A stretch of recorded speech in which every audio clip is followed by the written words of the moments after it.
very good afternoon to everyone. A very warm welcome to this live webinar organized by Motorindia, powered by Here Technologies.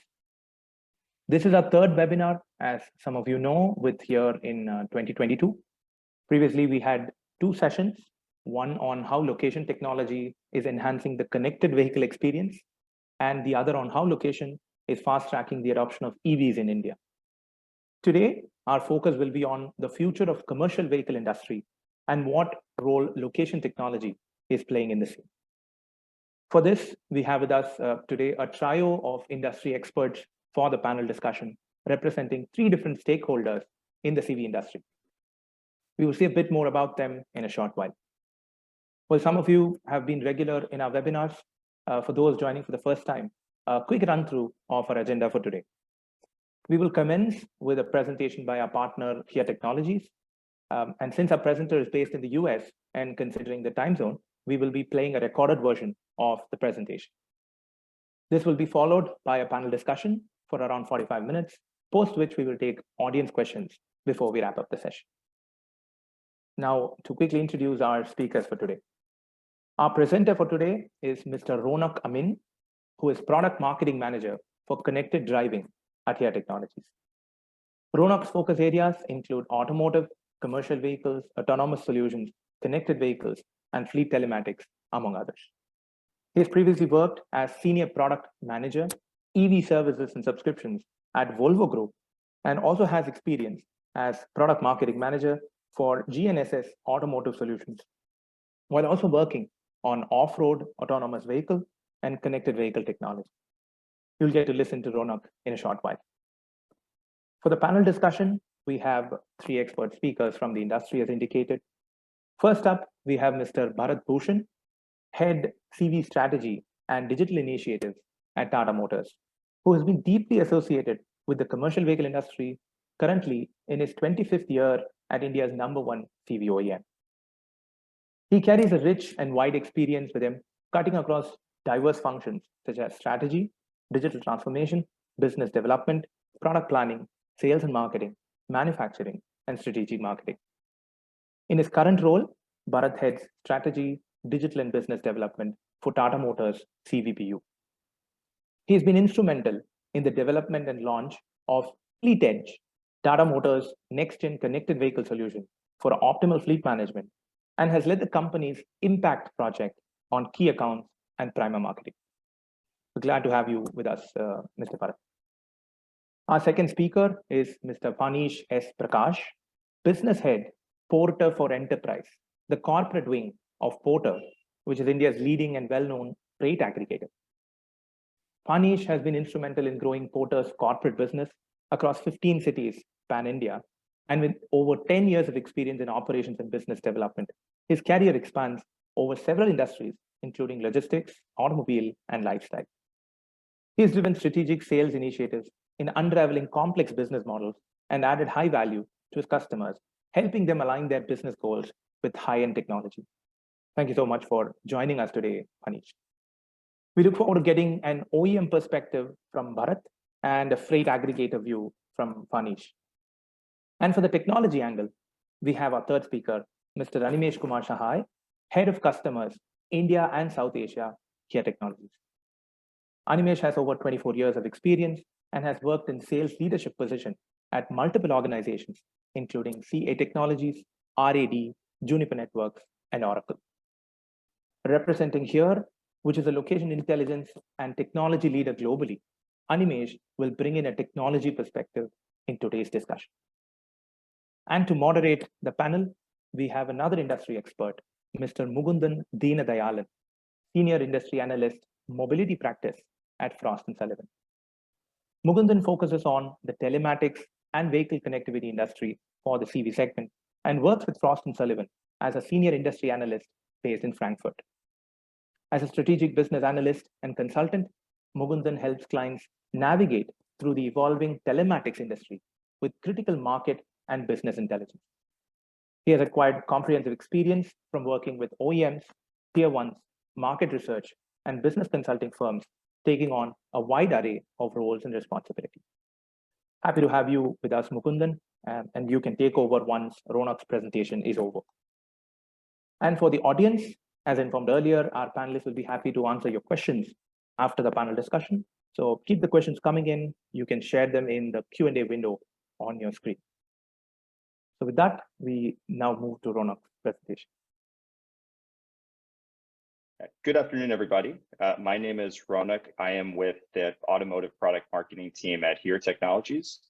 And today I want to talk to you about location technology and the impact it can have on commercial vehicles, specifically in the way of making commercial vehicles safer, routes more optimized and efficient. I wanted to start with you today by giving a quick overview of Here Technologies.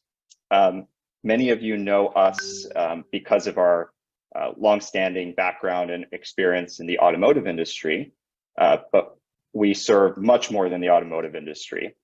We are actually today the world's leading location data and technology platform. A little bit about our platform. It is a neutral and secure solution where you can create, enrich, and license location-centric data and services.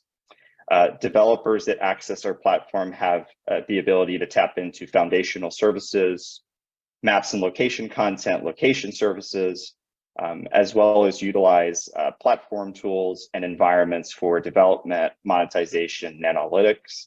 And then, of course, access to our partner ecosystem, as well as our professional services. Looking at Here Technologies by the numbers, to date, we have about 170 million vehicles worldwide running on Here data. We have 34 million vehicles connected to our Here platform. We are working with 50 of the major automakers worldwide. We have more than 2 million direct and indirect developers accessing our platform. And then we have about 100 billion monthly API calls coming from our customer base. So then pivoting a little bit toward automotive, which will be the discussion that we're having today, I wanted to just take you through our automotive portfolio and see what that looks like. So if we start from the bottom, it begins with map content. So this is map data for specific use cases such as in-vehicle navigation. So the embedded navigation found in the infotainment system of the vehicle, to advanced driver systems. So use cases like lane departure warning, lane keeping assist, those type of ADAS functionalities, all the way then up the stack to automated driving or highly automated driving. So beyond just ADAS to higher levels of vehicle autonomy. Then it goes to connected vehicle services. So the ability to bring in those CVS into whether it's the vehicle experience in the infotainment system, or whether it's in a mobile or companion application happening outside of the vehicle that helps the driver or the fleet manager become more connected, not just with the vehicle, but also the outside ecosystem. Then it's about our Here software development kit, our Here SDK, where we give automakers or our partners the ability to actually build a full navigation software using our foundation. That way they can get quick to market speed, but using, of course, our pillars and our foundation. And then finally, it's our full software application delivered as a SaaS product, or Here Navigation, which would be more of a turnkey application that is still highly customizable by the partner or the OEM and highly scalable. So then how does location come in specifically for commercial vehicles? And what our customers tell us about this journey that they want to take and how location can slide in is it really starts with planning for an efficient journey. So improving the on-time performance and efficiency with dynamic route optimization. Then it goes into getting vehicles on the road. And really it's about making journeys safer. And this is where the map content, the map data comes in for things like ADAS or highly automated driving, where we can help the vehicle understand, so to speak, what's around the curve, maybe what the sensor stack in the vehicle cannot perceive, and really acting as an additional redundancy or an additional sensor, if you will, in the vehicle. Then it moves into really empowering tomorrow as we get further and further into fleet electrification, using location to tap into really making electrification something that is here for today and here for the future. And then finally, helping our customers use insights and analytics to unlock those additional service revenues. So 3 key solution areas that I'd like to take you through. And each one of these we can go through individually. The first one is really connected navigation. And to me, this is really where the in-vehicle experience starts. The primary interface between the driver and the vehicle when the vehicle's in motion is the connected navigation system. And that can be deployed 2 ways. We'll talk about that a little bit more on the next slide. Then it's connected vehicle services. So being able to incorporate those connected services into the vehicle experience, making drivers more productive, more informed. That can happen both inside the vehicle and outside the vehicle. And then finally, the area of fleet management. So improving driver operations, behavior, being able to track assets in real time, all done through our software and API portfolio. So looking first at connected navigation. So if you put yourself in the shoes, whether you're an automaker or whether you're a fleet manager, or another partner, deploying an embedded navigation is very costly. It's time intensive, requires a lot of expertise. Potentially putting things at risk like startup production. We try to help solve this by providing 2 key products, whether it's the software development kit that can use the HERE Foundation to really build the navigation software, or take more of that turnkey product and deploy it at scale into the fleet. I do want to call more attention, though, to the right-hand side of the screen, which is now really talking about commercial vehicles. And what do we bring in then to the navigation, or what can we bring into the navigation to really help fleet and driver operations? And it starts first with truck routing. So actually using the specific vehicle parameters, road restrictions, route preferences, for example, to be able to navigate the vehicle in an effective way to take all these considerations, both in a cloud connected or an offline type of way. Also, we must consider legal restrictions. So considering certain driving segments or maneuvers that are prohibited for that particular truck in that particular region. What goes with that is hazardous material restrictions. So potentially if the vehicle is carrying freight that's considered hazardous for that particular region, that we take that into consideration as it's being transported by the vehicle.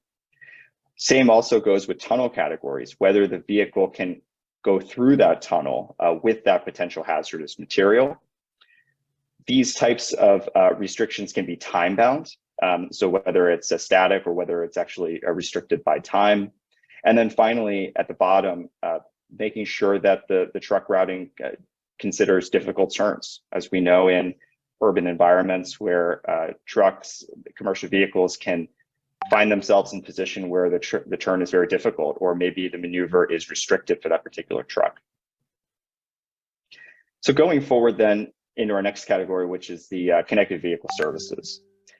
And being able to incorporate these, whether it's driver facing or whether it's through a companion or a web application, it's really about completing the end-to-end journey for the driver or the fleet manager. So additional line of sight of what's happening outside of just the vehicle itself and the navigation. And some of the things this does for our automaker customers, it helps them create new digital touch points with the drivers or the end consumer. It's additional channel, if you will, and it also increases some brand or fleet value by deploying a branded product that's really showing the driver or the fleet kind of an end-to-end picture of operations. On the right-hand side, you'll see some examples of connected vehicle services. So things like POI search, specifically for truck POIs, point of interest, where the driver can tap into a large database of those POIs that are relevant for truck drivers. Real-time traffic, so using traffic data to help drivers reach their destination in the most effective way, considering both productivity and safety. So that means also including severe weather alerts at the pickup or drop-off location. Fuel prices. So the driver has the ability to understand what the fuel price will be at the intended station they plan to make a stop, whether it has the right fuel, et cetera. Depending on the region, safety cameras. If there are safety cameras on the road, if we can provide the location of those safety cameras, meaning the driver will potentially avoid penalties and keep compliant. And then finally, as we go forward into electrification, routing specifically for electric trucks that takes in consideration how to maximize battery efficiency and potentially how to make accommodation for charging stopovers, depending on the application of the vehicle. And then finally, I wanted to touch on fleet management. And we'll go through a couple of slides here because I think this part is very important, is improving driving operations, behavior of the driver, and tracking assets in real time. We know that fleets face day-to-day challenges when it comes to consistently delivering goods in a safe, efficient, and compliant manner. And some of the key products we have here are here tour planning API, here routing, our software development kits, as well as our LiveSense software development kit, HD GNSS positioning, and our platform capabilities. And it's all in the name of optimizing fleet operations, connecting your fleet in real time, and then helping coach drivers into more, let's say, optimized behavior. So 4 key pillars here. It's really about delivering on time, improving driver experience, real-time fleet tracking, and analyzing driver behavior. So I'll take you first through delivering on time. And we know that there is a great need for reliable and safe truck route planning. And lack of that truck-specific location intelligence causes potentially unreliable planning, which then cascades into profitability, customer satisfaction, and then ultimately market share. So being able to create efficient and safe route plans, adding new jobs on the go, and predicting accurate ETAs really can help the fleets deliver on time. So how we try to help our customers solve some of these challenges is specialized routing for commercial vehicles. So factoring in specific rules and regulations like physical or legal, as well as hazmat restrictions we mentioned earlier, potentially even if there are speed profiles involved where the vehicle has to be limited to a certain speed range. And that's applicable through a different range of trucks, meaning different size classes, weight classes, et cetera. There's also long haul and last mile delivery planning. So the ability to use tour planning, for instance, to add unlimited pickup and drop off points and generate tour plans for thousands of jobs, each with their own constraints and time windows and nuances. Then there is dynamic replanning, so that being able to add urgent new jobs without disrupting the current operations, maintaining compliance, and then also being able to have that customization of map styling and things that make the driving experience even better. Next is the improving of the driver experience. We mentioned earlier about navigation as being so core to the driver vehicle interface. Driver fatigue, distractions, speeding, they're still some of the most common causes of truck-related accidents. And we know that, broadly speaking, passenger vehicles, commercial vehicles, anything on the road, there's still just too many road-related accidents out there. And lack of digital tooling without real-time notifications on things like road restrictions, road hazards, changing conditions, they can all lead drivers to being prone to these types of problems. How we try to help our customers, again, solve these issues is, number one, through safe navigation. So those truck attributes that I mentioned earlier, things like avoiding roads that are too narrow or bridges that are too low, navigating drivers out of congested roads, and helping them also keep to a safe driving style is all very, very important. Productivity, of course, is also very important. Getting to destinations on time and getting more jobs done, two-way communication and offline map capabilities. Those are all ways that we can help customers try to improve productivity. Compliance is another one, where particularly in certain regions where driver hours are capped, their hours of driving or hours of service, and it might be able to help there with also being able to help drivers plan for those rest breaks or those necessary downtimes. And then also native app development across our navigation portfolio. The next thing I want to show you is then track fleets in real time. Being able to respond also in a Swift type of way. So while vehicle tracking is a feature that is really widely available through most fleet management and telematics systems, they do rely on GPS only in some cases, which could be prone to errors. So businesses need to practice not just precise locations of their mobile assets, but also need that additional contextual information to make meaningful decisions around their business.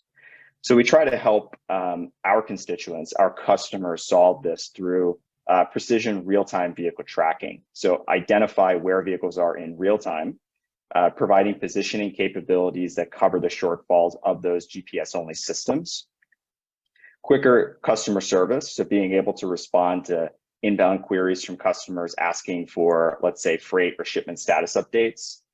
And the ability, of course, to respond to emergency situations, so responding swiftly to stranded vehicles or other emergency-related situations related to that vehicle. And then finally, analyzing driver behavior. So it's really impossible to understand the cause of accidents, but being able to assess, analyze, and use that to improve driver behavior can be really critical. You saw in the previous slide that we had a couple of key products, and one of those is our LiveSense SDK, where through a simple edge device, a mobile phone, a tablet on the dashboard, we can actually detect objects in front of the vehicle in real time, whether it's a pedestrian, a bicycle, a scooter, and then the LiveSense SDK can help the automaker or the partner then build out a way to inform the driver in real time, whether that's an audio alert or a visual alert, a simple and easy way to help analyze and improve driver behavior. But some of the specific things around this is, number one, route matching, so figuring out the actual route taken by the driver, contextualization of the route, so deeply understanding the circumstances of the route taken, whether the driver violated a speed limit, whether it was the wrong type of day, rules, restrictions, etc. And then, of course, that in-cab video feed enhancement, where location can really help those customers, build out those in-cab, in-vehicle driver-facing type of features. And many of this or these features can be done and supported through our platform capabilities. So with that, I want to say thank you very much. I hope that this was insightful. You had a couple of key takeaways about how location technology impacts commercial vehicles, automotive at large. Until next time, thank you very much, and I'll turn it back to the moderator.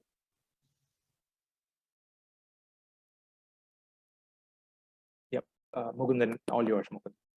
Yeah, thank you, Mr. Bala, and for the introduction, and also thanks to Mr. Ronak for putting up this presentation on HERE Technologies and the location tracking facilities and products that are being offered from the company. And in fact, he covered in detail about what all location tracking technologies and GPS track and trace technology can do.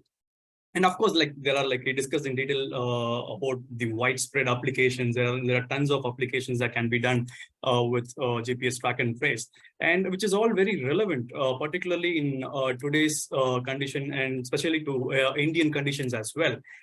Because when you look at commercial vehicles and location tracking, so they go hand in hand. Although location tracking is not necessarily restricted to passenger vehicles or cars, it becomes an even more important aspect in commercial vehicles as well, and which is the core of our panel discussion today.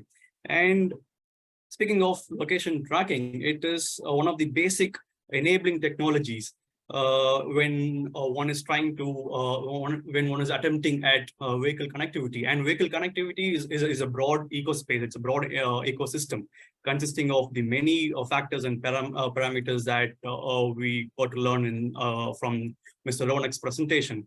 And that doesn't stop there. In a discussion about location tracking and location intelligence and commercial vehicles, we cannot skip talking about the finer details about what the other aspects of the ecosystem entails. For example, like as I mentioned before, driver management, vehicle management, fuel management, all these things, all these solutions and all these services add on to profitability, and the end target, the end goal is to increase profitability and decrease operating costs, right? At the end of the day, for the commercial vehicle owner or a commercial vehicle fleet operator or fleet manager, looking from their perspective. And the other solutions that go hand in hand with location tracking are like fleet management services, transportation management systems, and of course, fuel and driver management solutions, which we will be touching upon in this panel discussion. But centrally, majorly focused on location tracking and how the future is going to evolve in terms of GPS tracking technologies and how the market is going to evolve. And until now, we have gotten a brief idea about the solution and the application area of things. Let me try and give an overview or give some context from the market aspect, and then we have our speakers to take over and give their thoughts and opinions on the subject matter. So to give a brief introduction to how the market for commercial vehicle telematics and commercial vehicle track location tracking and GPS tracking is. India is still developing a market. Like we've seen these technologies widely accepted, and from Mr. Ronak's presentation, we saw many slides and many interesting application areas. Those are pretty already predominant in North America and European markets, the developed regions. And right now, we feel India is at the cusp of a GPS track and trace exploding situation market. So everyone, all stakeholders involved in this value chain are going to immensely benefit from it. And this is the beginning of the growth phase in our country pertaining to the Indian market. And we have experts from different value chain representing different parts of the value chain, OEM representing Mr. Tata Motors, Mr. Bharat Bhushan, and from Porter, from a fleet perspective, who can provide intelligence on intraday, intracity freight management and intercity freight management and freight brokering portal. And also, of course, Mr. Animesh Sahai from the Here Technologies. So let's kick off with Mr.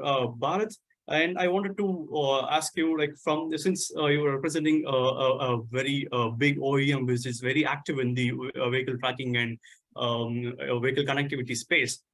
OEMs, if you see traditionally, this has been a space for aftermarket players and third-party providers. And it was often perceived to be a product of a third-party provider in terms of GPS tracking device or track and trace or vehicle connectivity, fleet management, and so on. And right now we see OEMs increasingly jumping into the space, wanting a piece of the action. What's your take on that? Yeah. So, Mukundan, there are three points, right? One is obviously once we look at and all of this, the center is customer, right? So transporter going forward, and we want our transporters and the value chain to become more efficient, transporters to become more profitable. And one of the ways of looking at entire operations of transporter and see where as an OEM we can add value so that he remains profitable, and hence the business grows, and hence we have more business coming from there. That is one piece which is there. So it starts from customer or transporter. How do we keep him or her profitable? That is number one. And to be honest, connected vehicle platforms or connected vehicle solution, including the location technology, is something which is key to that, right? And we'll come to that little later. And hence we thought, and we understand that as an OEM we are better placed to to leverage this connected vehicle technology. Since the technology at the back-end vehicle is ours, and we have a larger play throughout the life cycle of vehicle, and hence our ability to add value there is very high, and hence we have looked at this as one of the opportunities to keep our product or keep our transporters healthy or profitable, and also if you look at transportation value chain, right, and in India the transportation cost is almost 14% of GDP, which is one of the highest among developing or developed countries, right, and compared to 8 or 9% of what US or China would have. And this inefficiency is primarily because of disjointed silos being worked here and there. And hence, we also looked at this as an opportunity to be able to bring them together so that transporter and the value chain becomes more efficient. And hence, the overall transportation cost comes down. And hence, in the process, we are able to play into that space, which was till now is very unorganized, and we want to organize that so that we are able to add value there. So this is how the OEM's perspective is. The second piece, which is very important, is that vehicle health or the uptime of vehicle is one of the crucial pieces of this entire piece, right? And uptime of the vehicle is something which since the asset is always running and has to keep on running, it becomes our duty to be able to track vehicle health so that we are able to ensure and also look at how transporters or the customers are able to use my asset for a longer period and hence make more money and hence at profit. So vehicle health becomes very important. The way vehicle is being driven is a lot of value add for us in terms of if we get more data from the vehicle in terms of how vehicle performs, how the driver is performing, or how driver is using the vehicle, then our ability to have feedback loop completed for our backend design and product development also becomes very key. So these are couple of indicators or a couple of issues which we wanted to address, and hence you will see a lot of OEMs going full hog into connected vehicle, because that's where we think we can add more value than what is being offered today. Yeah, definitely. I agree to that point. And OEM can not only add more value to it, since nowadays vehicle standard fitments of telematics devices, the TCU or telematic control units. So this is kind of one of the important device for a vehicle to be connected. So that can be fixed nowadays. That's what is happening in the Western countries, North America and Europe. They've already standardized factory fitments. And India, do you think India is kind of lagging behind in that standard fitment stage, or where do you see the standard fitment of these devices getting ahead? No, so if you look at India, right from BS6 onwards, 2020 onwards, all the OEMs have gone for factory fitted solutions. So for Tata Motors Fleet Edge, which is a connected vehicle platform, all the vehicles which are coming out from factory from both high MNSCV or ILCV or buses, they are coming out with factory fitted telematics unit, right? And it gets activated, and we are giving the connection and the solution free for 2 to 3 years, depending on which segment we're talking about. And hence, we encourage customers to use this technology and get used to this kind of solutions which we are giving. So yes, India is catching up, and all the OEMs have now started giving factory fitted solutions. For us, it is almost 100% in 3 major segments. And as of now, Fleet Edge, which is our platform, has almost 3.5 lakh vehicles on the platform.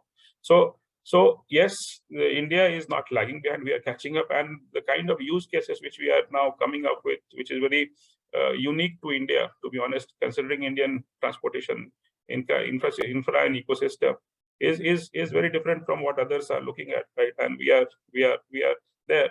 And second piece, which is very important, is also to look at the future of industry is ACS, right? Autonomous, connected, electric, and shared, right? And if you leave, and all 4 will need connected vehicle as their core. I mean, if you that's where the pivot is. And if you pick up automated, you pick up shared, you pick up electric, connected vehicle is the key to all 3 of them, right? And hence, it makes all the more sense to be able to invest in this this say technology and in this area, so that we are able to fast track the ACS transition in India also. Definitely, definitely. And in your previous answer, you had mentioned a key point, utilization. That's where I want to bring Mr. Fanish in as well.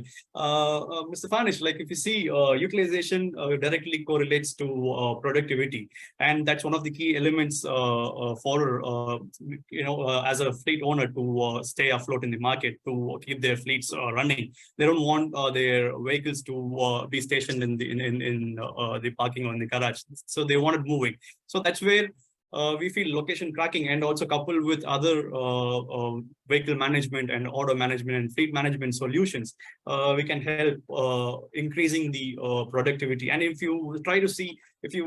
one tries to break down the TCO of a truck or TCO of a fleet, one can easily identify that driver and fuel cost being the topmost culprits. They contribute to more than 50% of the total TCO of a commercial vehicle or a commercial vehicle fleet. So, in what ways can one bring down this TCO using and applying location tracking technology? Sure.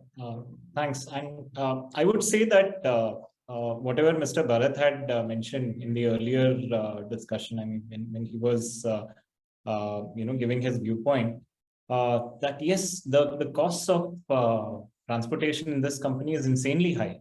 It's about 14%. It's an incredibly high amount, and this coupled with the kind of efficiencies that we are working in, which you rightly pointed out, shows that the potential of location tracking is immense in our country.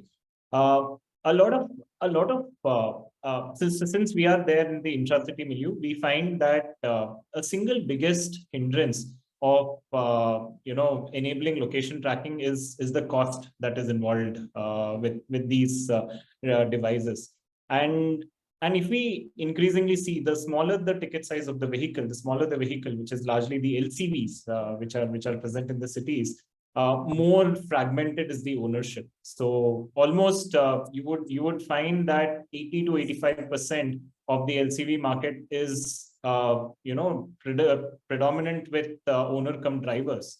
Yes. These are the micro entrepreneurs who are there to do. They drive their own vehicle, they earn from the vehicle, and so on and so forth, which is not so for probably a long haul segment.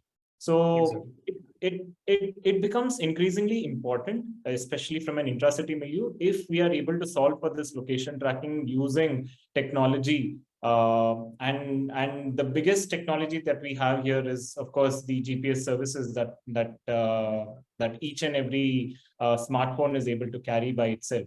So a lot of our technology is built on the proliferation of these smartphones with these drivers, and it essentially brings down the cost that is involved, the total cost of ownership. And you're definitely right. If a vehicle is costing about 4.5 to 5 lakhs, over a course of a year, you literally pay the half of it towards driver salaries itself. So indeed, if the utilization of these vehicles can be increased by a factor of 2x, which is what Porter has been doing, the total cost of ownership does come down, because the owner is able to monetize his particular asset within a shorter period of time. So here are certain numbers. So what we have seen here at Porter is that a typical mini truck, a vehicle with a gross volume weight of about 750 to 1 ton vehicle in a city is idle for almost 45% of the time. So which means that the effective utilization of this asset is just about 55%, a bit more than half. And a lot of times there is a lot of deadheading. So for example, a vehicle has been ordered to carry a load from point A to point B. At point B, he doesn't get another load. He's forced to come back to the origin virtually empty, right? So this leads to loss of revenue, and they compensate it with a higher cost for that entire trip. What Porter essentially is able to do is by reducing that cost and reducing this idle time, which is which essentially happens for every transaction that takes place. The other number which we have seen is that overall the cost of versus the expenses of that particular asset or the earning capability versus the cost of the asset is sort of directly proportional to the amount of utilization this vehicle has been in.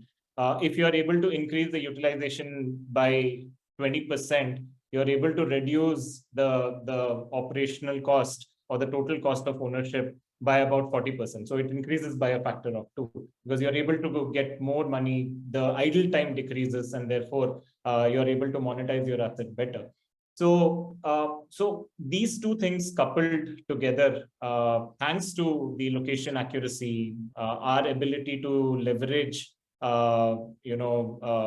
sending orders anywhere in the city from anywhere, and our ability to aggregate demand in a way that the overall idle time for these drivers are reducing from a 45% to a 20% is indeed some of the ways in which Porter has been able to leverage in bringing the total cost of ownership down for these segment of drivers. Absolutely, Mr. Panish. It summed up pretty well about the what location tracking and what accurate location tracking, that the word you had mentioned, which is absolutely true, location accuracy.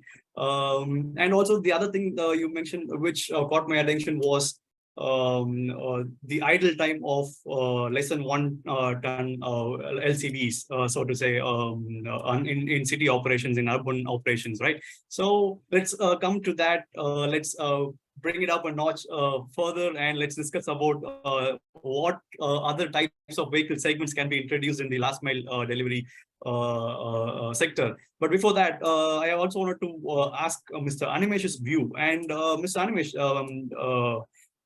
Mr. Panish had pointed out location accuracy, and that's a very crucial topic. We can't just do with any location tracking technology that's minute by minute tracking. We have now it's like 2 seconds or even second by second tracking, right? So we need to know where the vehicle or where the asset is each and every second to make an informed decision. And there are like thousands of things that can go wrong in dynamic route planning. There can be an accident, there can be a sudden pour of rain. So all these need to be taken into account. So these kind of solutions, though they are existent in the Western countries, in developed countries, and they're still picking up in India, is what we see in the market.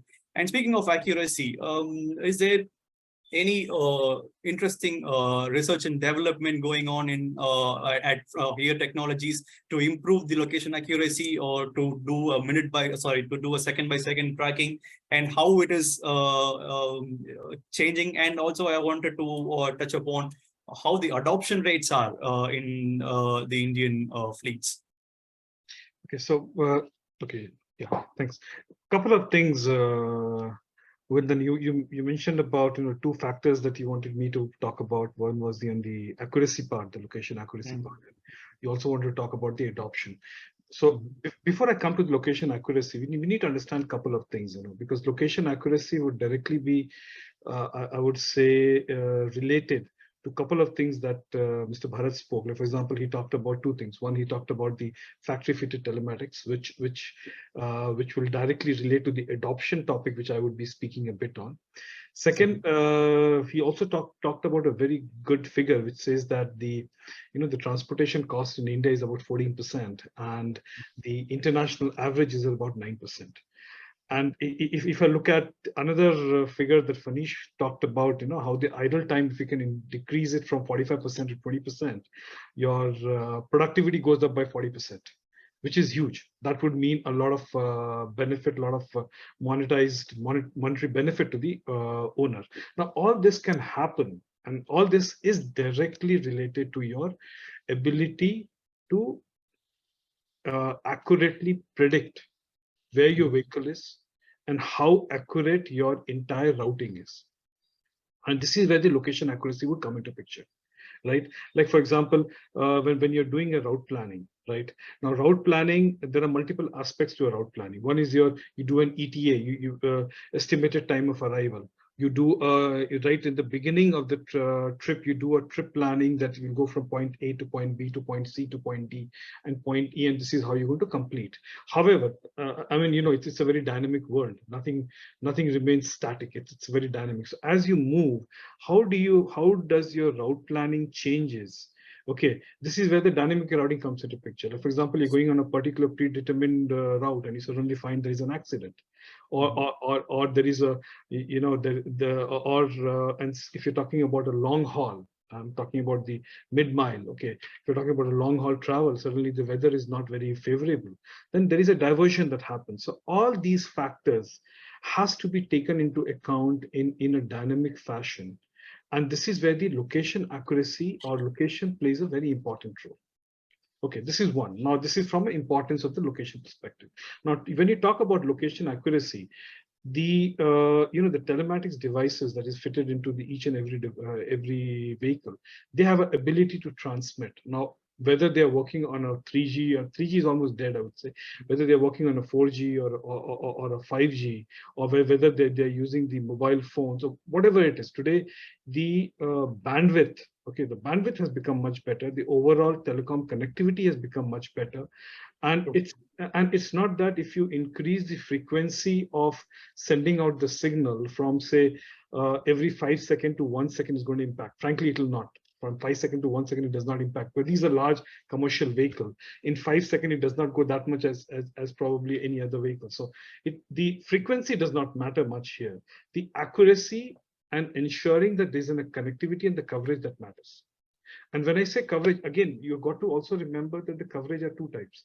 One is from a signal perspective that the telematic devices is sending across to the the centralized software, and the second is the ability or having the underlying data layer. Now, end of the day, a location is accurate only as long as you have the accurate data layer or accurate content below it. And this is where companies like here come into picture in terms of providing you a much wider coverage and much fresher coverage. Fresh coverage is also very important, because end of the day, if the coverage is not fresh and you're going on a particular track and suddenly you find that that track is closed for today, or you find that there's an accident, and if your data is not refreshed, then you've lost probably few hours, right? So your entire prediction, your ETA, your entire route planning goes for a toss. So this is where the location accuracy, I would say, comes into picture. How accurate is the map layer, or how accurate is the location layer that you're using? And this is where the technology comes into picture. This is where the base layer, how strong your base layer is, that comes into picture. Okay, now from an adoption perspective, I know Bharat spoke about that Tata Motors by default is sending all the devices with the telematics. And this is what we are seeing in the industry. Today, almost every, I would say, commercial vehicle manufacturer is providing a telematics device, and they are providing this as a service. Some of them, I mean, it's a business, I would say it's a business strategy, whether it's free or for 2 years or 3 years or whatever it is, but they do provide it as a service. And what we also need to keep in mind is that this particular thing over a period of time does pay back to the transporters also. So if you're a fleet manager, and if, say, for example, if you have say 100 trucks or maybe 1,000 trucks, right? And if you are able to accurately do a route planning, if you are able to do, I would say, optimize route planning, okay? And if you are able to save even 2 liters of diesel per day, per vehicle, you can imagine if it is a 1,000 fleet owner, that's about, roughly about 20,000 diesel saved per day. So it multiplies. So right now, and another very important aspect, and I don't know, maybe Mr. Bharat and Fanish will have one of the, I would say an article that I read talked about the penetration of location in India is still very low, to the tune of about 6 or 7%. Exactly. So we are talking about a huge market, which is still doesn't have a visibility for the asset which is on the road.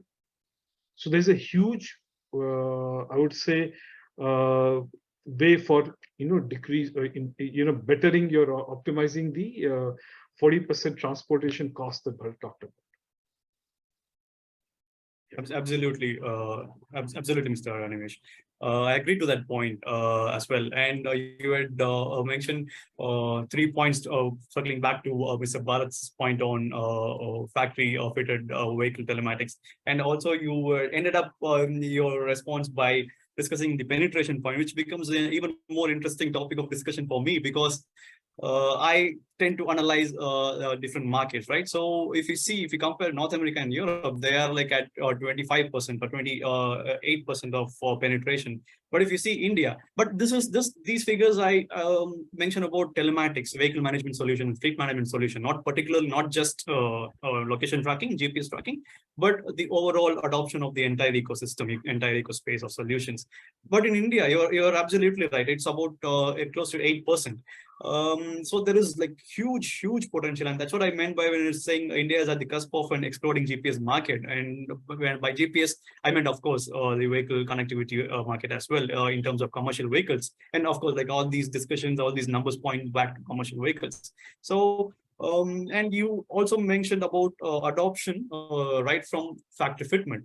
And it was for the major part driven by regulation as well. And the numbers that you both had mentioned, the 14% of transportation spend, India's transportation, logistics transportation spend of 14% of GDP, which has to be reduced to less than 10%. That is the ultimate goal of the national logistics policy, and which Mr. Bhushan had also mentioned that earlier.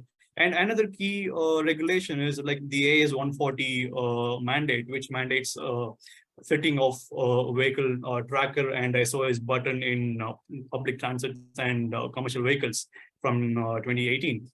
So is the Indian market waiting for someone to give them the nudge by the form of government regulation? Only when government says you should do it, are fleets adopting it? Or do you think part reason for this could be lack of awareness about the ROI potential that Mr. Farnish had mentioned among the fleet owners, fleet operators? And as he had rightly mentioned, majority of the last mile delivery operations are carried out by owner operator fleets, one vehicle or two vehicle fleets. So this question is open to anyone to answer. Like, do you think the Indian commercial vehicle market is just dormant, sitting on someone to give them the nudge?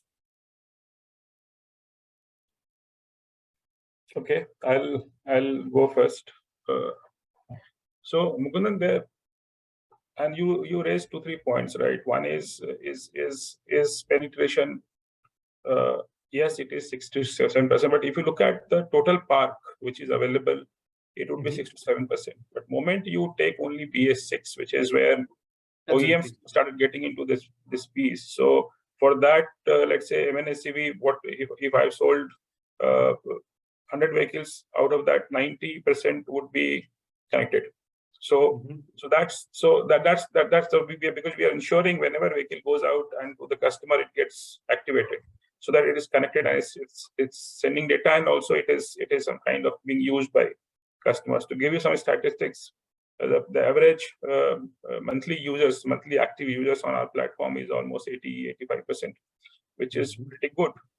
But what Fanish rightly said, for a small commercial vehicle, for a last mile delivery piece where owner come driver is the person who is using it. In that case, the use case is very different, right? You cannot have same use case which is being done for a larger truck to a smaller truck. Both the use cases will be very different, because larger truck, someone else is driving the vehicle, and it goes intermile, hence you need a different use case there. The smaller truck will have a cost piece also, and also the use case, which is location is not very important for him, because he himself is able to track that. But the location piece is a core. On that, there are a lot of layers of use cases which can build, which is call to action. You know this location, hence what? You know this location, hence what? So if these use cases are being built for what Manish rightly said on small commercial vehicles, then it makes sense for this adoption to happen. And hence, we have not made it mandated a factory-fitted solution on small commercial vehicle as yet, because we are building a solution which is call to action with these location technology and other technologies to be able to give use cases to customers. Just to give you perspective, when that's what Manish was talking about in terms of operating cost, right? A large customer would spend, or a large vehicle customer rather, would spend almost 25 to 30 lakh per annum on operations of the vehicle, right? And if with these technologies, I mean, not only location, but the entire connected vehicle technology, you are able to improve his efficiency by 10%, then 2.5, 3 lakh goes into bottom line, right, straight away. That's the kind of ROI we're looking at. But for that, a lot of things have to come together, not only one connected vehicle, but the layer of application layer on top of that, which can improve the operations, is something which is critical. And that's where the challenge is. So in terms of adoption, yes, it will grow, it will go up, and gradually you will see OEMs getting into SCV, also a small commercial vehicle or a last mile vehicle, also being factory fitted with a low cost solution, because cost is very element, and hence the TCO being fitted there will be of different kind than what is being fitted on the larger vehicle, because the use case will be different. This is one piece which is where we are looking at building that. Are we looking at, or is the industry looking for a nudge? See, there are two pieces to that, right? One is that unless until you experience this kind of technology, you will not understand or appreciate what it can do, because that customer also doesn't know what these things can do, and hence you will see a lot of unawareness in the market, and that's what we are trying to educate a lot of customers with low-hanging use cases which can make sense to them immediately, right? Well, the biggest example, what Manish, you rightly said, 30%, 40% is empty. In the larger truck, is 20 to 30% empty running. Can we plug that? The moment you are able to plug that, people immediately start seeing that. But that is a complex use case which will happen. But as of now, immediately also with location call to action, there are multiple things which are being happening. Like, for example, in our case, location technology is mapped with fuel management or fuel loss kind of piece. If the vehicle, the fuel is being taken out from vehicle, the customer will immediately know which location, how much of the fuel was taken out, so that these kind of leakages can be plugged in immediately with connected vehicle solution. And also, if the vehicle is meeting with, let's say, a critical alert, and if you know beforehand, then the consequential failures are avoided, and hence you save a lot of costs. These are very simple use cases which have been activated for all the OEMs going forward, for us also for that matter. And hence, are we waiting for a nudge? Yes, this can act as a trigger. So AIS 140 acts as a trigger to be mandated to be fitted on the vehicles, and hence can be worked upon that. But it is in our interest, and OEMs are working a lot on, along with the third-party providers, to be able to give these simple use cases so that the traction goes up. Because this is where we see a huge option potential of reduction, and hence huge value add for customers themselves. That's what we are working on. Perfect. That pretty much sums up the entire ecosystem with the question that I had asked. And you had mentioned two things which I wanted to discuss in detail as well, about the use cases in LCVs and of course the awareness part. So I think Mr. Fanish would be rightly placed to answer that, because since he is from the fleet perspective, so he can offer a perspective of a fleet owner, even though they handle Porter handles like freight management solutions and so on. So Mr. Fanish, I'm sure you would have definitely underwent, and you would definitely seen some ground level challenges in adopting these technologies and the use cases from, and also you would have had close interactions with the driver community as well. And how are they perceiving? Because they are a critical component of discussion when we talk about tracking and fleet management, because it's ultimately to improve the safety in the roads, and also improve driver efficiency, and ultimately leading to productivity and the other things that we discussed. So you would have faced some ground level challenges in accepting these technologies and use cases. Could you walk us through that as well? Oh, definitely, Mukundan. I would say that interaction, on ground feedback of these sort of certifications like AS 140 and what implication has on the driver community is something which we have seen has been a bit of a, like, there are certain people who are very encouraged by these kind of features that are being developed, these kind of regulations that are coming. But there is always a set of community who always looks at costs, and any addition of certain costs for their day-to-day adds on to the expenses that they have. It increases the total cost of ownership. I have a certain perspective which despite telling you that there is a bit of resistance, we have seen that particular resistance has been increasingly going down. And that is also because of the proliferation of last mile delivery. So, if we look at the entire, especially from a standpoint of intracity trucking and intracity biking, we have seen that last mile delivery has led to a surge of all these people adopting various kind of technology, from a complete low-tech vehicular movement, which probably we had seen about 10 years back in the early 2010s. We are seeing a wider adoption of new technology, a wider adoption of these location tracking devices from even individual owner come driver community. And the reason is because everything, I mean, technology is getting cheaper. There have been, like, generally, if we look at the last mile connectivity segment, there have been three major inflection points. The first inflection point was the advent of 3G. So from 2G, things changed to 3G, and the speeds increased by 10 times. This led to easy transfer of data, including location data, from one IoT device to the other IoT devices as well.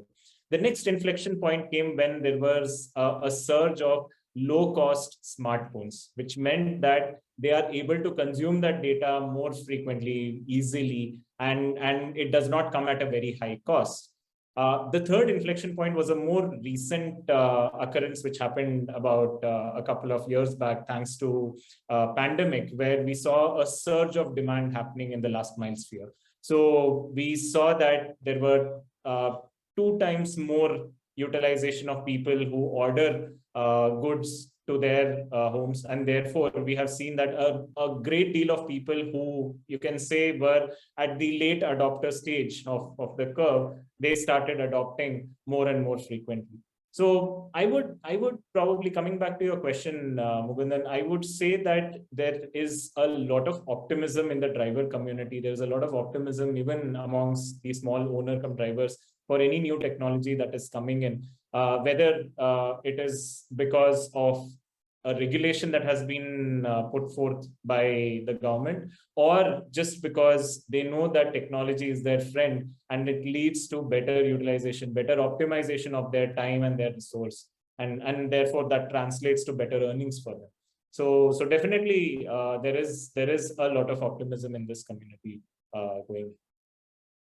Sounds good. That's actually good to hear from a ground level perspective, because when you're not having your drivers on board, when you're not having the small fleet owners or owner operated fleets on board, then it becomes ultra difficult to drive adoption, because they form the majority of our country's transportation ecosystem as owners and operators.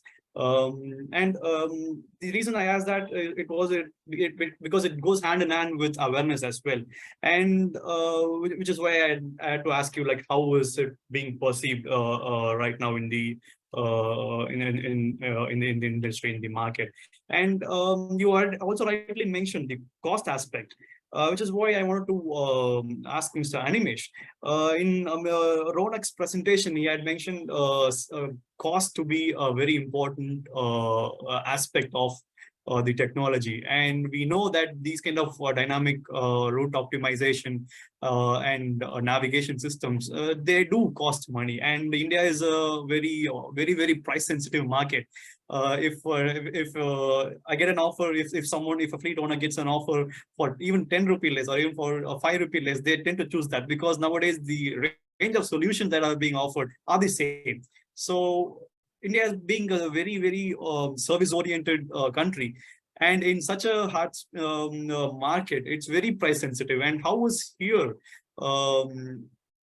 tackling this price sensitivity in the Indian market? Because the technology that we are talking about, and as Mr. Panish rightly said, it is getting cheaper, but at the moment, it's not at the cheapest like what the fleets would want it to be. See, there are two aspects to the cost when you talk about the last mile access, right? When you from a location perspective, one is definitely the access to the cloud. End of the day, when you talk about route planning, when you're talking about dynamic routing, dynamic ETA, right? All this would require your application or your devices be accessing the servers or the application which is residing in the cloud. Now, one thing which has happened is that if you look at the overall telecom cost today in India, the telecom cost is among the lowest. Okay, accessing the internet and downloading a movie and watching a movie. And today, if you look at any of the truckers or the drivers, the maximum time what they do is they either talk, they listen, they watch movies, they listen to songs. So I think that access part is definitely, I don't think so. That is a concern. The biggest concern, and which came out, one was on the I think so the hardware side, which was that do we have those low cost devices? And secondly, another challenge that is there in the, I would say, this 40% of the 0.75 to 1 ton single owner is that, look, these guys, one, they're single owners. They're not part of any fleet. They don't want to invest, right? And who would go and put it on the put up the asset and ensure that the asset is there in place? So for that, there are solutions. Like, for example, there are these applications, right? If you remember, Ronak talked about an SDK, right? So you could, instead of having an asset hardware base, you could actually make an application. And Fanish talked about these low cost phones available. These could get installed on those phones, and that could act as a tracking agent, or and for pushing in the route that they need to take. Because today the biggest challenge in terms of that increasing our visibility percentage is because of these last mile, right? And that's where this kind of a solutions would become quite I would say prominent solution. And we are in fact in discussions with one of the very large commercial vehicle manufacturer, where we are talking about this kind of a solution which we call as a driver app. It's called as a driver app. And tomorrow what happens is that there's another challenge with these driver app is that today there are these fleet owners also which has got 2 trucks or 3 trucks, right? And these have drivers, and these drivers keep moving from one employment to the other employment. So then in that case, you could just take deactivate the application, put up the another application, use blocks. So all that the technology can take care of it. Perfect. That sounds great. And speaking of technology, of course, we all know that technology is constantly evolving. Now, what we discussed until now is kind of the current status quo of the market. So let's talk about the future. Fast forward, we are in 2030, and we have like 3 different value chain experts from OEM side, and from the fleet side, and from the technology side. So in 2030, how would we be having the same discussion again? What do you see, or what do you foresee? Changes in terms of technology, changes in terms of OEM, and changes in terms of fleets, and also like new smart startups in the new mobility ecospace. How do you see 2030 and 5 years or 7 years down the lane to be? I'll probably take that up because we are already seeing that happen where you can say that where you have insurance come up with pay as you drive as an option. So that uses location tracking and drivability as an option.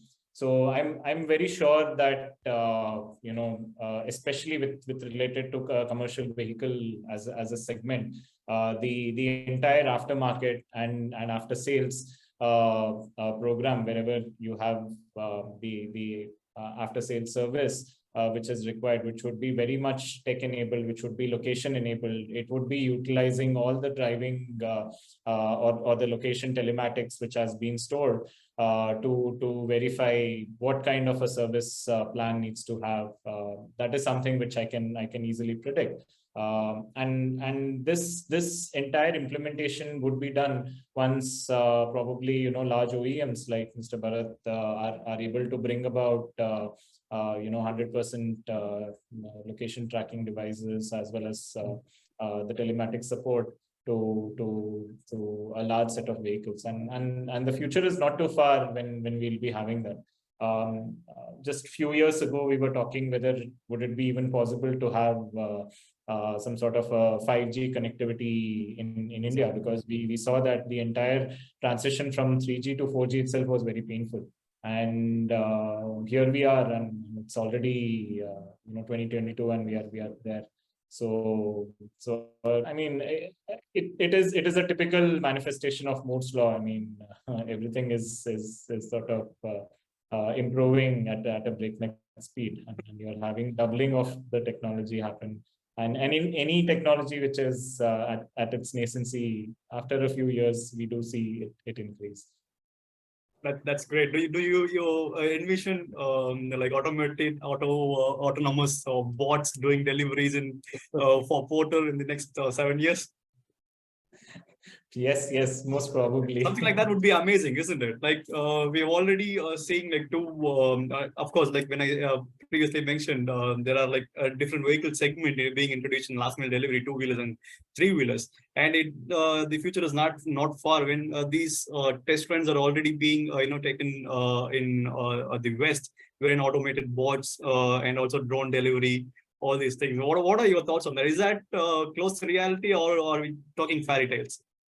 Well, I don't think so. The technology is a bottleneck here. It's more about regulation, clearing. The authorities need to probably get on and make it faster to allow us to do it, because otherwise, technology is there to get this done.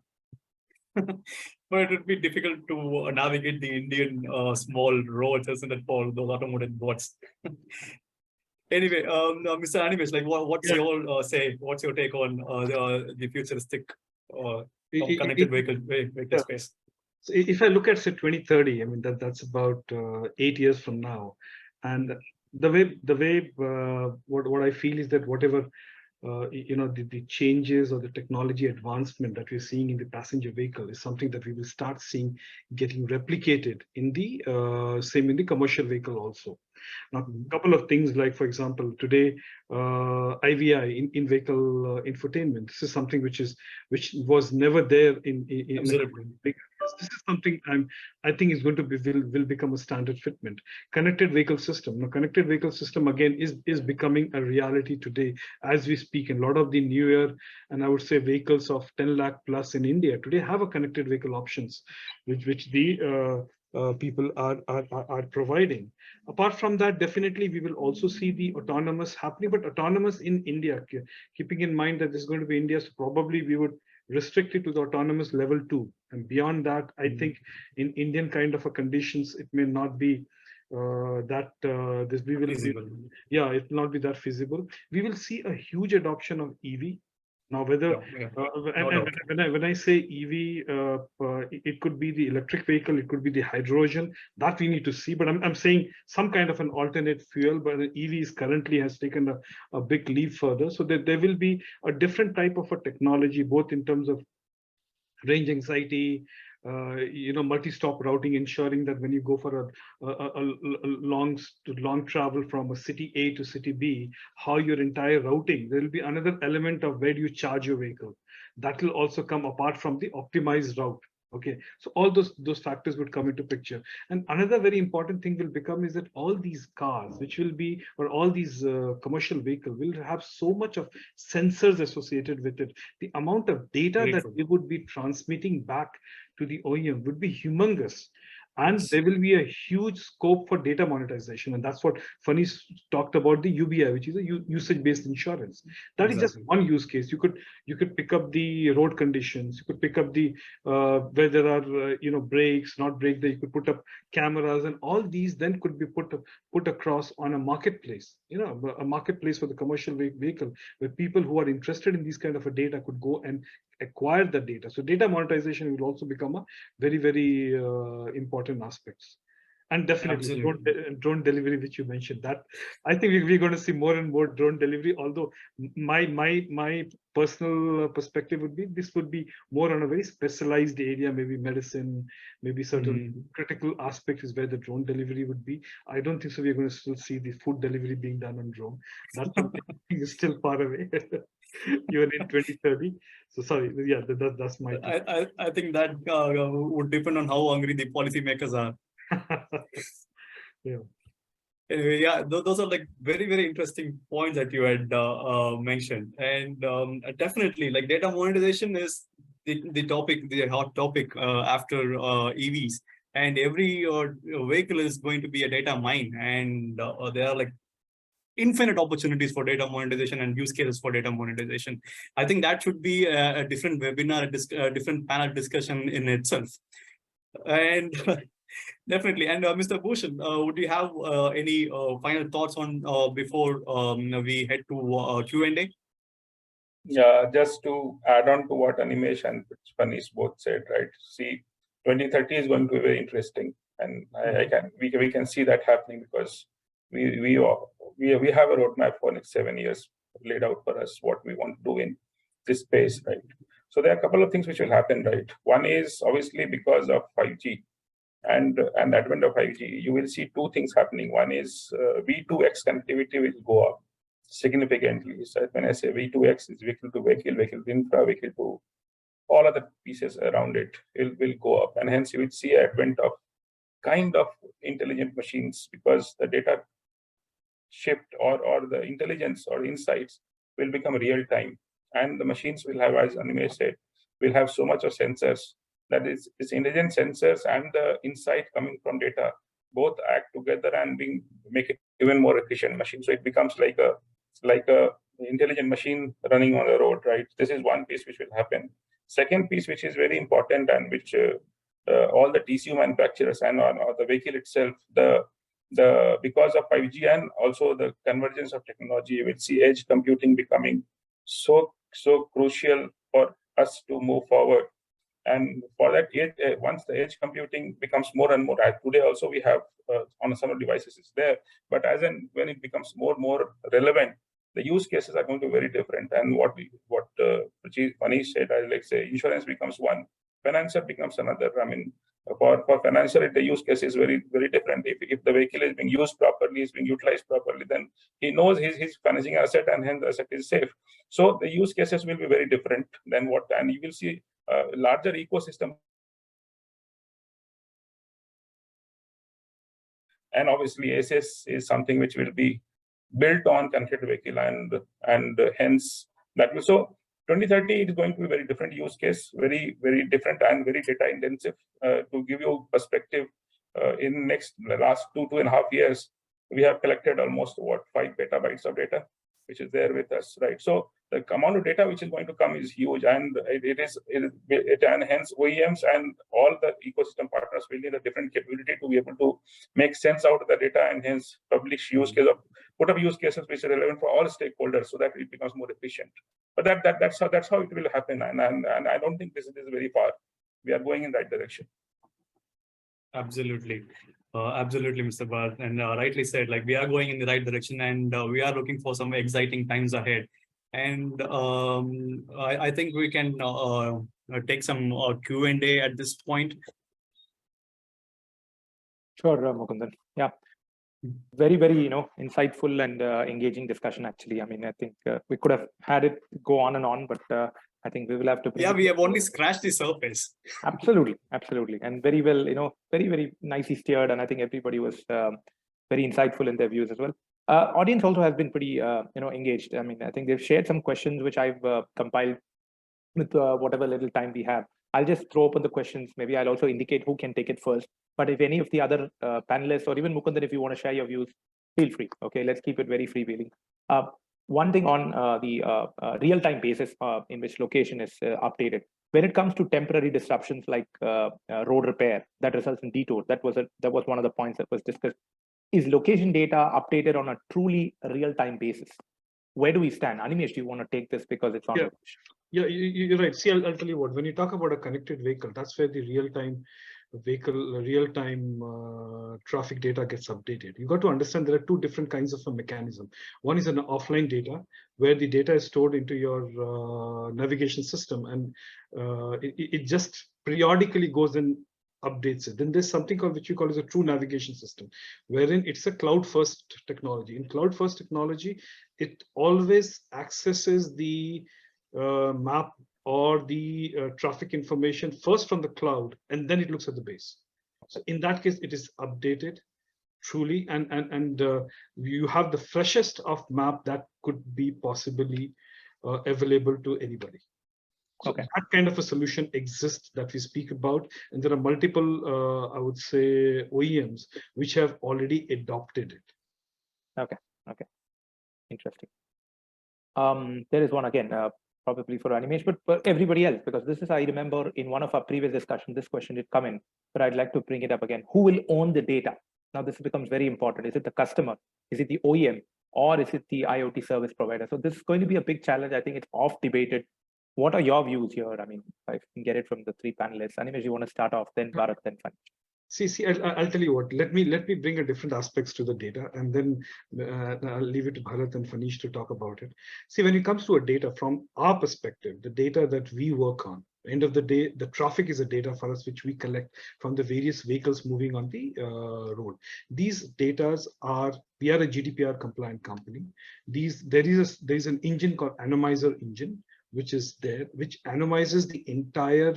So there is no mention of who the person is, what is the start time. This actually starts, say, 100 meters after the person has started from his, in case we are collecting the data from him, and it ends 100 meters before he actually reaches his destination. So we use all kinds of anonymization techniques to ensure that we are compliant from a data security and data privacy perspective. This is one aspect of the from a data privacy perspective. Second, who owns it? I think this is something which I will leave Bharat to answer. He'll be in a better position to say who owns the data that is collected from please. Yeah. Bharat, do you want to share your views on this, please? Yeah, so a couple of things, Bala. One is obviously, as Animesh rightly said, the anonymous engine is the key, because you cannot use PI data which is not good, and which is against the law also. So what data, who owns the data? Since data is being generated by a vehicle, and hence it is customer's data, and everybody else has to take permission in the chain to be able to use that data, right?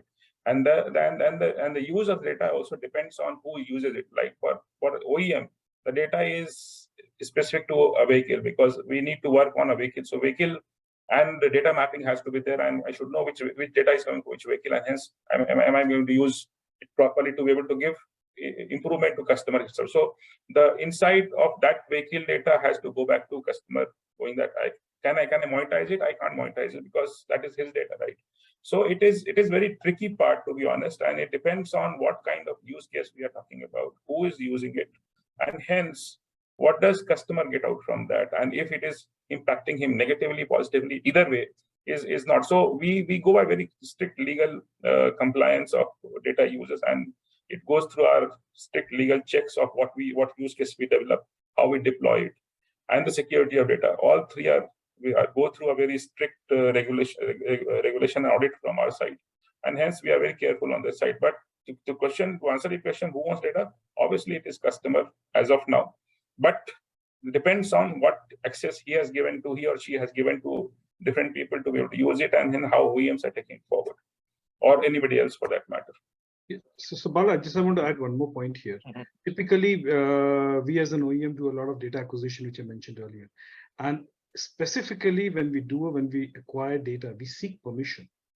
Like in any other application, I'm sure all of us, whenever we download an application, and when we say an application asks, can I use your location? They ask the permission. Similarly, there's the permission that is sought for acquiring the data. And if the permission is said, no, you cannot take it, then definitely we cannot take the data. Makes sense. Anish, would you like to add something on? No, I believe, again, I second Bharat's point that the owner of the data should be the person who owns the entire device and the entire vehicle here. So it would be the customer's data. Apart from definitely being GDPR compliant here as well, we also have a very, very strict policy against, let's say, because a huge amount of data that goes into it, they are all aggregated, which means that we don't really know to whose location does it belong to. We get aggregates of a certain user, and through which we are able to map our demand hotspots, our supply hotspots, and we are able to use that. So even someone within Porter would not be able to know which data is of whom, and that itself shows a testament to the fact that privacy and as well as sensitivity of the data is maintained at every level. Wonderful.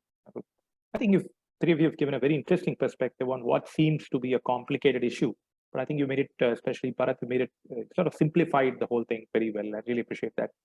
The next one is not exactly a question. It's actually an observation and a concern, if I may have to put it that way. I'll keep it brief. Awareness of GPS-based route planning, right? So one of our attendees has shared a small case. During my residence relocation, the driver of my packers and movers insisted that I share the pinned map location rather than just the text of the address or a screen grab, okay? So he's observing that there is very good technology penetration even among the semi-illiterate masses. This is an observation, but then he follows it up with a concern that constantly looking at the mobile screen for the location, for the map, isn't that a safety concern? So let's say he takes his eyes off the steering wheel for even a fraction of a second, probably that there could be a crash. So this seems to be a very common thing that even we do in our passenger vehicle, the personal cars.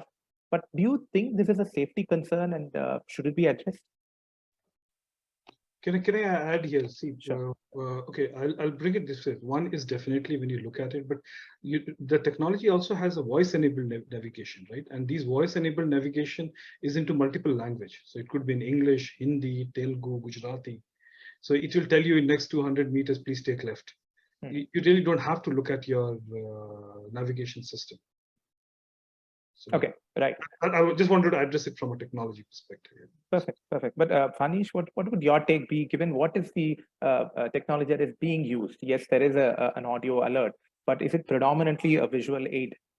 Well, no, I mean, people do use audio a lot. It is also about different colors. So if you have seen, Google has a very good interface wherein it even shows which exit to take, especially when there are grade dividers and flyovers and sorts. So it's not something where a person has to, look very intently and take his eyes off the road to be able to utilize and consume this data. So it's just a glance which would even do that, in addition to the voice assisted, which indeed a lot of riders do use it because it makes them a bit more personal, and they have been used like that. Incidentally, the way these drivers get training is by having a buddy approach. So it's like someone who is always there, someone senior, and he will always say, you need to go left, you need to go right, and all those things. But incidentally, I mean, I would have to tell Bala that the question that has been asked by Mr. Mohan here is a bit different. He has mentioned that because of the technology proliferation, is quite high, people are not able to do the old way of just giving the texted address to navigate. So that is something which has been raised here, and I would like to answer that particular facet or that particular solution. What Porter also does is that it complements the pinned location with additional text of where exactly to come. So there would be a pinned location. A lot of times people do use the nearest landmark. So let's say my house is the third house from the post office. I would put the post office as my pinned location, as well as complement it with textual address that, hey, this is there in this this main road, as well as this pin code. So that gives a lot of context, especially in a last mile segment, because it's not like huge warehouses, which is very apparent. These are like small areas. And that's how we are able to solve for this particular problem where people have been used or, over sort of exposed to technology in a way that any vague identifier of that location becomes very difficult for them to navigate. So that is still something that we are supporting, and it is seeing a good usage across our last mile customers. Brilliant, brilliant. I mean, I appreciate that, Manish, for looking into that part of the question. I saw it as a positive comment that the penetration of technology and the awareness is on the higher side, but Yes. Very, very interesting observation, actually. Thank you so much. Bharat, would you like to add something on the safety concern or on the penetration awareness part of it? No, so safety concerns are the two pieces, right? One is for newer vehicle or some of the vehicles, we are building that infotainment screen as part of the vehicle itself. So in that case, the mobile gets mirrored on that the larger screen on the vehicle, right? And hence you don't end up doing a lot of diversions. But yes, and we are also looking at building voice-based instructions, because a lot of real-time insights which has to go to driver or somebody who's using the vehicle cannot be on the screen because he cannot look at the screen always, and hence it has to be very voice-enabled kind of thing. So signal-based, voice-based is something which we are looking at apart from building a additional screen so that the application gets mirrored on the vehicle itself. Right. Multiple solutions. I mean, I think that are available. Brilliant. I mean, there are a few more interesting questions, but I'm afraid they might actually open up completely new topics. Like, I mean, there was a very interesting one on snooping perspective. That is something which the drivers fear, that this device is always watching me, and I think my privacy is lost. There was another one related to ADAS, but I'm afraid we'll have to reserve them and probably try and answer them offline. We would, request the HERE team to, take it forward. But we'd also conclude with a final round of remarks from all of you. I think Mukundan had sort of requested that we do it this way. Before we go to the final remark, of course, I'm sure all of us know that India is playing England in a T20 semi-final. We don't have great news. Actually, England has battered India, and they've actually won by 10 wickets. So even before our webinar has concluded, they've actually concluded the match. Doesn't sound too great, but we'll wait for your concluding remarks. And before that, I'd like to give my word of thanks to all of you. As I said, a very engaging, a very, very insightful discussion, lots of interesting thoughts that came out. Thank you so much to Bharat, Panish, and Animesh, as always, for joining us and for sharing your views. And of course, for Mukundan for really steering this in a very, very engaging and an interesting way. And thanks to HERE Technologies as well for another webinar opportunity in partnership with you. So can we have the concluding remarks? Can we start with Mukundan and then Bharat, Panish, and Animesh with the final words? Yeah, sure. Thanks for that, Mr. Bala. Yeah, I saw the score just now. It was a disappointment to lose, not even take one wicket out of the 10. Yeah, but Indian team might have lost, but I'm sure the Indian market is starting to win. And definitely, we are looking at very interesting times ahead in terms of GPS location tracking and trace technology, and also vehicle connectivity. And these are pretty new times, and technology is going to evolve, and the market is going to evolve along with it. and we'll have to wait and see how and where it leads and where it takes us. And I'm sure these are very, very exciting times ahead. And thanks once again for you and also the speakers and also for Here Technologies for arranging this webinar. Thanks, Mukundan. Thank you. Thanks a lot. Good engaging discussion, and to promise and to assure you that, as I said, we are on the right track, and you will see a very different connected vehicle technology coming up. The use cases will be very fantastic going forward in next couple of years. So it is going to be a very exciting space going forward. Good to have this discussion. And once we meet, let's say sometimes later, we will see further use cases coming up. Fantastic. Great to hear, Bharat. Thank you so much. I look forward to that as well. Yeah. Fanish. Sure, thank you. I guess it was a very enlightening topic for me. Not really, got to hear a lot of new perspectives, got to understand a lot of things, and that's what life is about. It's about meeting new people and hearing new technologies and all. And I thank Here Technologies and Motorindia for providing this platform for this. Thank you. Yep, thanks Bharat and Fanish and Motorindia, Mukundan for being here. One thing which I can say is that yes, I completely concur with what Bharat mentioned, because we are engaged with a lot of OEMs here, and we see a lot of interesting conversation going on, both from a connected vehicles perspective, from asset tracking perspective. There are new use cases being looked upon, new way of addressing the challenges that we have. India has a variety of challenges, both from a cost perspective, from connectivity perspective. So there are new ideas that is being floated. So it's a very interesting world, and I also can be very confident that in the next couple of years we'll see a very different world out here. Fantastic. Thank you so much, Nimesh. Thanks to all of you, and thanks to our attendees as well. I mean, I think some of them may not have joined due to multiple reasons, but for those who did join, thank you very much for your attendance and also for the interesting questions that came in. And as always, you will receive a recording a link to the recording of this session, along with a copy of the presentation that was played at the beginning. So until our next session, thank you to all of you. Take care and bye-bye. Thank you. Thank you. Thank you. See you. Bye-bye.